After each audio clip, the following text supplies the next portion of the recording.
Soos beloof, kom ons kyk gou na die formules wat hulle vir ons gegee het. Nou, hier weer eens 'n klomp goedjies geskryf. Kom ons begin gou eers hierso. Die formule, die sinreël is A op sin A is gelyk aan B op sin B is gelyk aan C op sin C. Nou die eerste vraag wat natuurlik weird is hierso. Hoekom 3 goeters?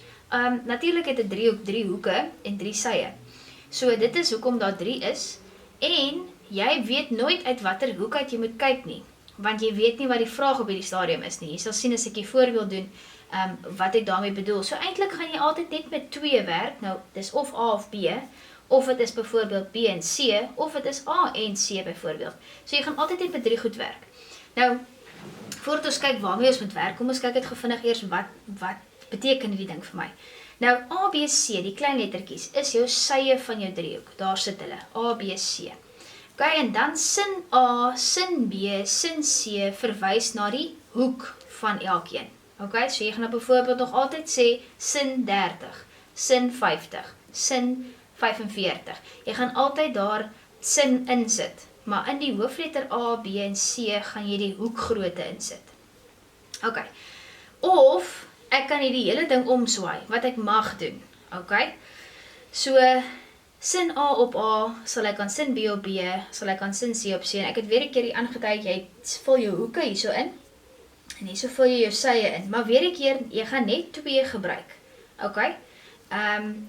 So, asseblief, jy gaan nie al 3 gebruik nie, want jy gaan nie al 3 se inligting hê nie. Maar nou, hoekom dit nou vir jou so omdraai? Wel, ek persoonlik voel, as die vraag is 'n sy wat jy moet uitwerk, dan sal ek hierdie ene gebruik.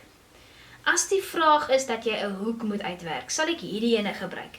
Die rede daarvoor is, dit maak jou inverse bewerkings makliker, maar jy mag met my verskil, jy hoef net een te onthou, ek gaan altyd vir jou werk, jy gaan net jou inverse bewerkings baie deeglik moet doen.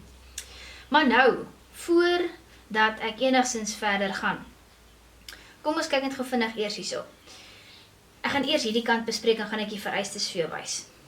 Nou as dit my skets is, hoek A, B, C, sy B, sy C, sy A. Ek het hier vir jou pyltjies ingetrek en vir jou die volgende geskryf. Sye en hoeke moet ooreenstemmend wees van mekaar. So om hierdie reël te kan gebruik, moet die sye en hoeke ooreenstem met mekaar. Wat nogal sin maak, want as ek sin A het, dan moet ek sy A hê, reg? So daar's A, hoofletter A vir sin A, en daar's ons klein a oorkant om. So ooreenstemmend. B, klein b, ooreenstemmend. C, klein c, ooreenstemmend. So, jy kan nie links en regs net enige 2 sye kies en 2 hoeke net instel nie. Dit werk ongelukkig nie so nie. Jy moet ooreenstemmend van mekaar werk. Ok, so dit is belangrik vir hierdie reël. So nou die vereistes. As ek hierdie sinreël wil gebruik, moet ek een van 2 goed, of een van 2 keuses hê hierso. As ek 'n sy uitwerk, dan beteken dit ek moet 2 hoeke in 'n sy hê. Maar asseblief, dit moet ooreenstemmend wees, die sye en die hoeke van mekaar. As ek byvoorbeeld 'n hoek wil uitwerk, dan gaan ek 2 sye en 'n hoek moet hê. Okay? So net so vinnig, as ek 'n sy uitwerk, gaan ek die boonstene gebruik. As ek 'n hoek uitwerk, sal ek die onderstene gebruik. Maar weer 'n keer, dis net my keuse. Nou dis 'n klomp goed gelyk. Jy som natuurlik dit presies op soos wat dit hier so staan. Kom ons kyk gou na 'n sommetjie. Dan kyk jy gou hoe hy werk. Dit is eintlik verskriklik lekker. Dit is baie aangenaam. Is heel eenvoudig eintlik. En net so terloops, sien ek 'n 90 grade hoek hierso? Nee, ek doen nie. So ek moet die reël gebruik. So byvoorbeeld, kom ons kyk hierso. Gegee aan ons is hierdie driehoek. Ek sien geen 90 grade hoek nie. Ek sien 3 hoeke en ek sien hierso 'n sylengte en daar's A en B, D, A, B. So ek observeer net my prentjie. Nou kyk ek gou eers na die vraag. Bepaal die afstand tussen A en D. So tussen A en D, so hulle wil tegnies sê ek moet vir B uitwerk. So dis hoekom dit hier so staan. Dit wil sê bepaal die lengte van B. Nou kyk gou wat het ons. Ek gaan omkring vir jou wat ons het. Ek gaan eerstens die sy wat ek moet uitwerk, gaan ek definitief omkring. En dan gaan ek 'n pyltjie maak na die hoek toe, wat ooreenstemmend met hom lê. Okay, so dis die 45. Nou kort ek net nog, kyk, wat het ek? Ek het een hoek. Okay, so as ek een hoek het, kom ons kyk gou terug hierso na my vereistes. As ek 1 hoek het, wat kort ek? 2 sye. Ok, goed. So, op die einde van die dag, ok, ek praat nou lekker verkeerd. Ek wil 'n sy uitwerk, jammer. So ek het 1 hoek. So ek kort nog 'n hoek en nog 'n sy. Ekskuus, amper val ek in die strikgat. So, dit beteken, as ek nog 'n hoek soek en 'n sy, die enigste sy wat bekend is dene. En sy ooreenstemmende hoek lê daar. Reg. So nou, dit wil sê, ek gaan werk met D en klein d, en ek gaan werk met klein b en groot B. So kom ek gestel het net gou so. So ek het 1 hoek, ek moet eintlik nog 'n hoek hê. So ek maak net 'n afkortingkie daar en ek het 1 sy nodig. Ok. So as dit 'n sy is wat ek gaan wil uitwerk, dan gaan ek definitief hierdie boonstene gebruik.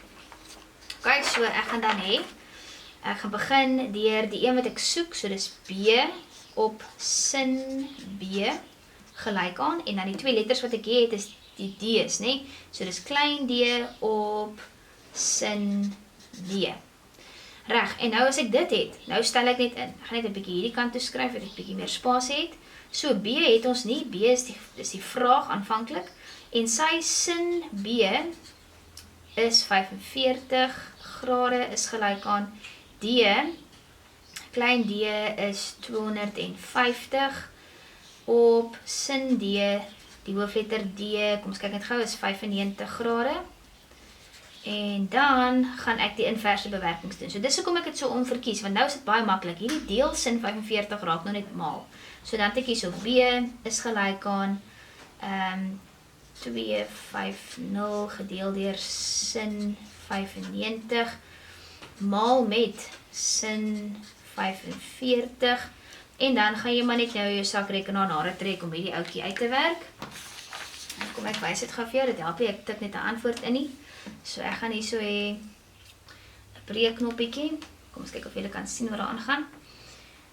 250 op sin 95, maak hom toe, ons druk die kantpyltjie, ons druk maal, dan druk ons weer sin 45 en ons maak hom toe, is gelyk aan. Dan kry ons hierso 177,451. Dis genoeg om my antwoord af te rond na 177,45. En wat het jy nou uitgewerk? Het jy 'n hoek of 'n sy uitgewerk? Nou duidelik op die skets is dit 'n sy. En omdat ons werk in meters, gaan ek dan nou net daarso sê meter. En daar het jy hom uitgewerk. Ok, so baie belangrik dat dit ooreenstemmend is, en hoekom ek nie met A gewerk het nie, is omdat A was nie die vraag nie, punt nommer 1, en punt nommer 2, A sou ook dan nog altyd onbekend gewees het, want ek kort mos 2 hoeke en 'n sy as ek 'n ander sy wil uitwerk. Goed,